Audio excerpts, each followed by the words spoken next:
চলো আজকে তো সানডে রান্নাবান্না আমার সব কমপ্লিট। তখন বাজার করা তো তোমাদের দেখালাম, তা সবজিগুলো দেখাতে পারিনি, মাছগুলোই দেখিয়েছিলাম। তা কী রান্না করি চলো দেখিয়ে দিই। এখানে হচ্ছে গরম ভাত, আর এখানে হচ্ছে স্যালাড আছে, স্যালাডে তোমার শসা, পেঁয়াজ, লেবু আছে।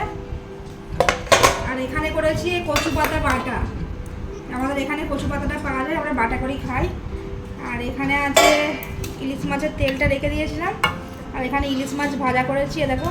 আর এখানে শুকনো লঙ্কাগুলো ভেজে নিয়েছি ভাতের সঙ্গে মাখিয়ে খাওয়া বলে।